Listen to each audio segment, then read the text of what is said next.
fokus dari apa yang aku kerjakan selama ini di Kalyana Shira Foundation itu sebenarnya lebih ke lembaga non-profit yang kami buat untuk mengembangkan pendidikan film. Karena pendidikan film itu pendidikan informal sebenarnya.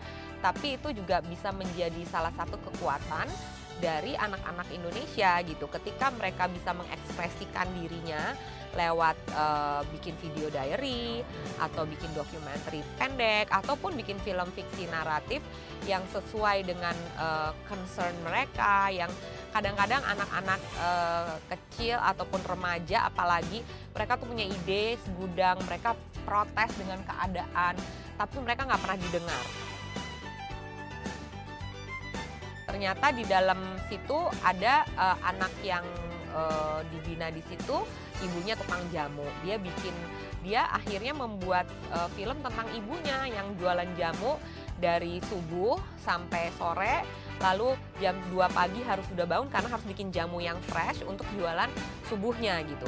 Ternyata anak ini walaupun usianya masih 13 tahun dia punya concern sama ibunya, gimana ya ibuku udah capek kerja segala macam tapi peminat jamu udah mulai berkurang gitu, gimana income-nya segala macam. Kita nggak ada yang tahu sebelumnya, padahal dia udah dibina oleh lembaga ini udah dari umur 7 ya, berarti selama 6 tahun kita nggak pernah tahu bahwa dia punya kekhawatiran terhadap ibunya. Tapi karena diajarin mengekspresikan diri lewat film, akhirnya dia bikin film tentang ibunya, dia ikutin ibunya pagi-pagi segala macam. Itu adalah salah satu contoh. Pendidikan di seluruh dunia kayaknya penting ya, karena itu adalah salah satu kunci daripada kemajuan dari bangsa ini. Jadi cuma dengan pendidikan kita bisa membantu dan mengembangkan generasi penerus kita sebenarnya. Kunci awalnya memang pendidikan.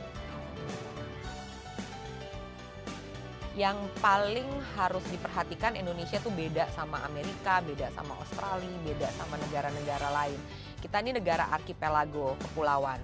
Dan masing-masing pulau itu memiliki geografis yang berbeda-beda. Secara geografis sulit untuk bisa menyebarkan pendidikan secara merata di Indonesia.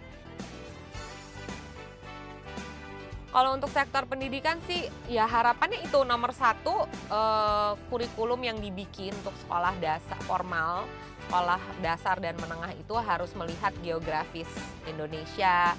Terus yang kedua jangan meremehkan pendidikan informal. Untuk setapak ya, to be able to give solution ke apapun juga masalahnya kita, itu kita yang sebaiknya we know and we learn first from the problems itself ya. Saya cuman berharap supaya solusi-solusinya yang nanti ada di competition ini tidak cuman dari luarnya saja. Kalau cuman it's just the tip of the iceberg yang kalian lihat nanti masalahnya, nanti solusinya juga akan pretentious. Untuk remaja dan mahasiswa kalangan menengah atas itu kan masalahnya masih belum banyak yang mau ikut kotor-kotoran. Jadinya kita ngelihatnya kayak ke bawah gitu. Oh ini masalah ini harusnya gini, harusnya gitu. Tapi itu hanya teori. Kita jarang ada yang mau benar-benar kotor-kotoran, ikut ke lapangannya, ngelihat sebenarnya sehari-harinya bagaimana, sehingga mungkin apa yang ada di Google, apa yang ada di atas kertas, it's gonna be very different gitu. Jadi solusinya juga harus holistik, harus 360 degree. Itu aja.